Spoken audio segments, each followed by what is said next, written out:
Hi everybody, it's Gina from Ask Gina, Gina Tabrizy, licensed marriage and family therapist. I think this is live number 3. So hopefully I do so many lives that I will not have to count them anymore and just keep doing them. I had to think about what to talk about tonight, and maybe some of you saw the posters, some of you that have started with me. This is like 2 weeks of this new phenomenon of me doing these live videos. I have lots of support and encouragement, people in my life and my clients and my friends who are really kind of pumping me up and asking me to do this and get real and get in front of you guys and do this. You know, it can be very intimidating to be in front of people. I love public speaking. I love entertaining and all that stuff, but this feels very intimate and very close. Hello, Joanne. I love it that you're always on there first. So I just want you to know that sometimes in life, to get the things that we want and to become the person that we want to be, we have to take risks. And there's so many things that are happening that weigh us down, that keep us from our vision, that keep us from moving forward. And I just want these lives and this time to be a connection to somebody who's inspiring you and promoting you and helping you to become the best you that you could ever possibly want to be. I want to inspire you, I want to guide, and I want to support. I know it's really hard for people to reach out or go to a therapist or find a good therapist in their area, or they can't afford it. I've been answering your questions about that. When we do the lives, a lot of you are sending tons of questions and wanting resources, and I do my very best within a day or two to get back in there and try to answer all of you. I'll do the best that I can with that. Otherwise, I'm going to ask that you be patient. You can send me messages through Ask Gina, my Facebook page. You can ask Harmony Heals, Detox and Rehab. I actually brought a little prop. So when I'm looking at it, it's backwards. So I'm hoping you're seeing it the right way, because for all I know, it's still backwards. But Harmony Heals, Detox and Rehab, which I'm co-founder and very proudly co-owner of. And so if you text me or message me in those ways, I'll try to get back to you as best as I can. And I have a team also helping me with that.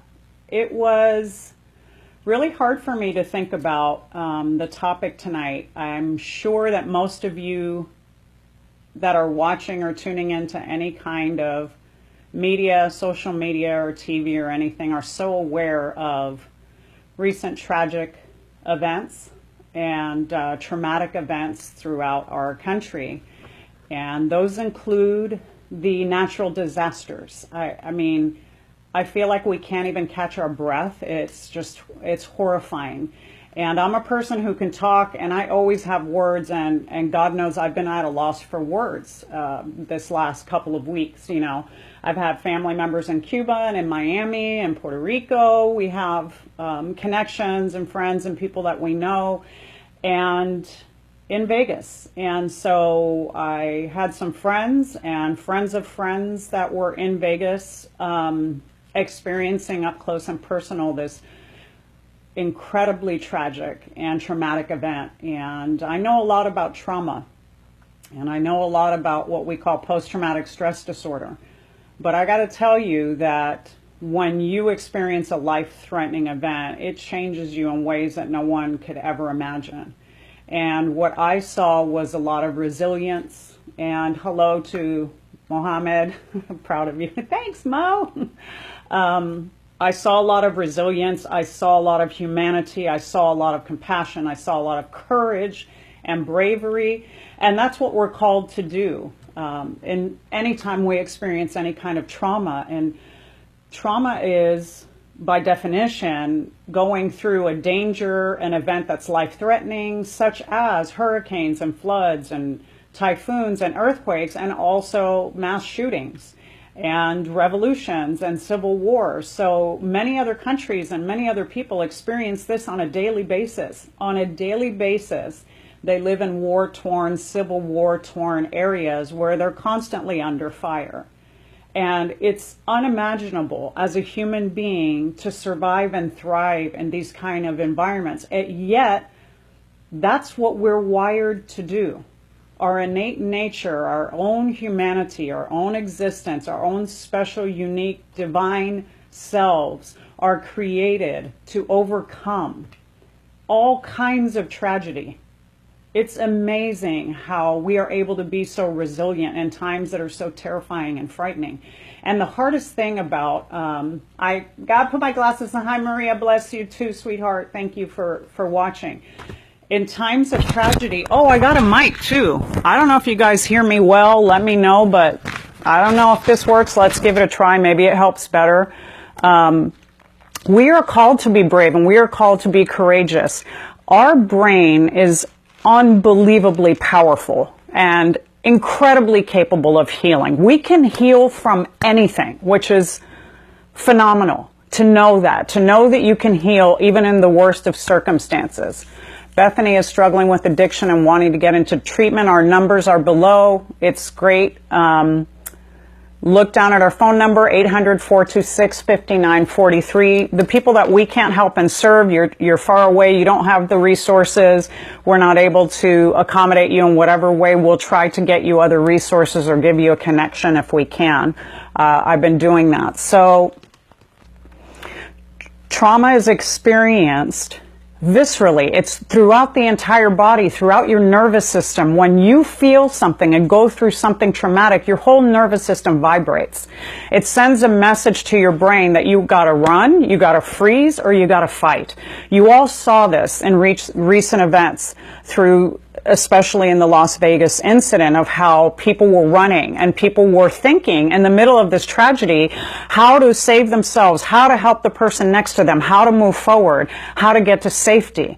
Your brain is wired to protect you in that way. And the thing that happens afterwards is the emotional backlash. That's the part we don't know how to deal with. That's the part where days later or weeks later or a month later, all of a sudden you'll hear a sound like that, and it will trigger the image and the thought of the gunfire in your head, or the person who was next to you, because my friend had people next to her who had hit, who died, who she attempted to perform CPR on and couldn't revive.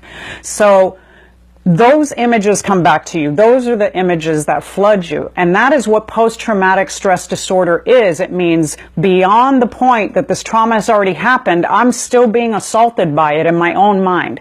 The images of it, the sounds of it, the feelings of it. I'll try to answer you. Bethany, good. My staff is answering you. Heal me from my fear and heal me from my needs. Marevek Velasquez. Okay. I'm probably going to answer that this way. I want you to know that when you experience things throughout your childhood growing up too, trauma is sexual abuse, physical abuse, emotional abuse, spiritual abuse, neglect, being ignored, not being taken care of, being demanded to be a certain way to get validation in your family is a form of abuse. It's a form of trauma. You experience yourself as not getting the nurturing that you need. That can be experienced as a traumatic abuse. What's traumatic for you may be very different for somebody else, and your ability to bounce back, very different. We are all very unique in that. But truth be told, we have to talk. We have to express. We have to communicate. We are in a society that tries to suppress and repress and crush emotions. We put a Band-Aid on it, we put a pill to it, or a shot, or another pill, or multiple medications and pills to try to drown out the emotional life that we have that's so vibrant in us. When you experience traumatic events, whether that's the ones that I've mentioned, sexual, physical, emotional, a natural disaster, everything in you is altered. Your body remembers the feeling of being there. Your body remembers that. If it was something such as sexual abuse, then you experience shame. And shame rocks you to your core. I'm going to try to catch up with you guys. Need, location, treatment center, another. My Harmony Heals staff keep answering these. Harmony Heals Detox, 800-426-5943. Ask them. When you're in a traumatic situation and you're reliving that in your mind's eye, and months later you're still getting images of that, you need a place, you need a way to express that and to let that go. And it is not like this. You can't just all of a sudden go, hey, I'm not going to think about this anymore. There's all kinds of therapies to help with that. But the first is to remove the feeling of loneliness and fear by saying, this happened, nobody's ever, hi, Shady. How are you, sweetheart? That's my adopted daughter watching right now. Please call the number at the top of the screen and comment on the thread, 800-426-5943, Harmony Heals Detox and Rehab. And remember, I'll come back and rewatch this and answer you.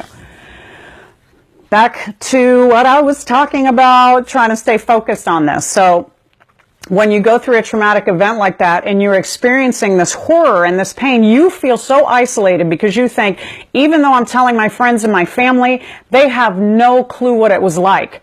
They can't imagine what it was like to be there. You know what? You cannot imagine it. You cannot imagine what it was like to be there. If I'm not standing there with you and I'm not in that tragedy, I'm only going to experience it from you, from what you tell me that you went through. That doesn't mean that I can't support you. That doesn't mean that your friends can't stand by you. You need to keep telling your friends, I'm hurting. This is scary. You guys can't imagine what it felt like to drop to my knees thinking that my life was over. My life was flashing before my eyes. I didn't think I was going to make it out. You've got to talk. You talk to the people, your loved ones. You talk to your friends. You talk to a counselor.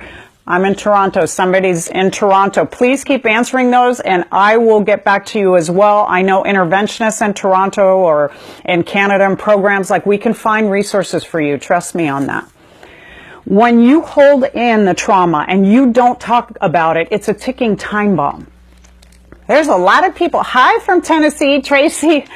It's a ticking time bomb inside of you. You're holding this weapon inside of you that's going to explode. It's like this huge, painful, hideous cannonball. As heavy as you can possibly imagine that you're carrying around. That's what trauma feels like. It feels like something that weighs you down, like lead weights inside of your stomach, inside of your limbs. It pulls you back when you want to move forward and go ahead in your life. Trauma calls you back. We can't just put it back there. I don't want to think about it anymore. I'm going to forget about it. It's not important. We have to uncover it, discover it. We have to talk about it. We have to release it. We have to let people know what happened in my life. Hey, Crystal. It's terrible. I know, it's so terrible. Like, all of this that we're talking about is beyond terrible. And I'm talking about the tragedy and the traumas that just happened. And I'm talking about traumas that happened in your life that you grew up with. When you grew up in an abusive home and then you witnessed something like a tragedy in your present life, you are very sensitive to that. You're hypersensitive to that. Some of my clients told me that when they were watching the elections, in the very, very beginning of the elections, when there was so much discord and everybody was dissing everybody and being so disrespectful in the process with each other, that triggered in her watching her family and being in her family of origin. Like literally watching the elections became a traumatic event for her.